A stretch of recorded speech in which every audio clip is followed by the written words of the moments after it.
Today, I'm going to be making some graffiti slabs and seeing how many I can make without being caught. After that, I'm going to do some tattoos.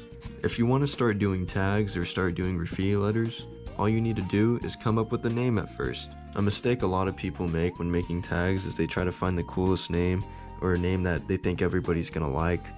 But in general, nobody's really going to care. What really matters is the style of the letters that you make. People try to pick names that they think sounds cool.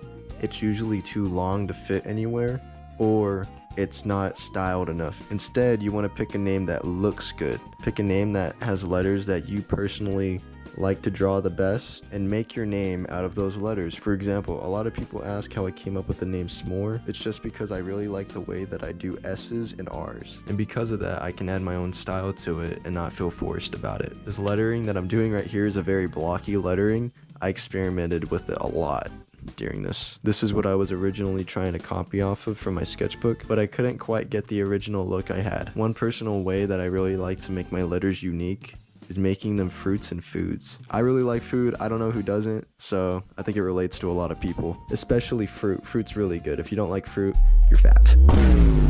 I'm just playing, don't take that seriously. Here's what it looks like. I'm gonna get as many as I can because I'm gonna get picked up in like 30 minutes. The best way to do it is to move in a crowd. Blue tag. What? Principals walked that way and they just saw me over there.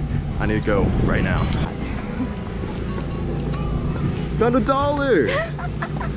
Look at him, look at him. My name is Brody Good. I'm ready for action. Usually whenever you put stickers around, you don't want to do them all at once. This time I'm just doing this for the video, but you want to keep it very secret. You don't want to do too much. It'll just kind of make it obvious that you're the one doing it. So right here, they try to take it off. But little do they know I'm gonna put it back.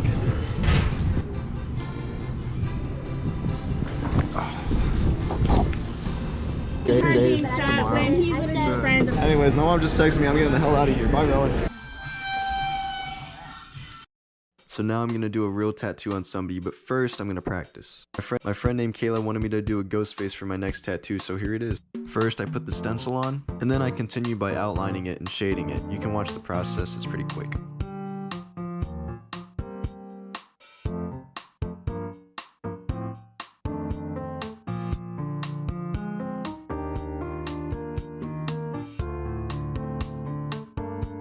Then to do the red blood splatter, I was gonna do a stencil, but I ain't doing all that for some blood splatter, so I just started making it myself. This is how it turned out. Now it's time for the real tattoo. First I spray alcohol on his arm to make sure that his arm is clean. Then I put stencil solution on there, and then finally put the stencil on. While I was doing this tattoo, half of the stencil disappeared, so I had to make it up myself. But this is how it turned out.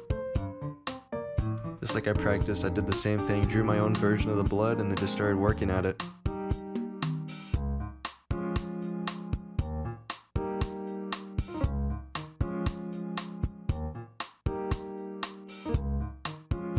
Here's the final product. I just wish some of the blood shading stayed, but it doesn't look bad.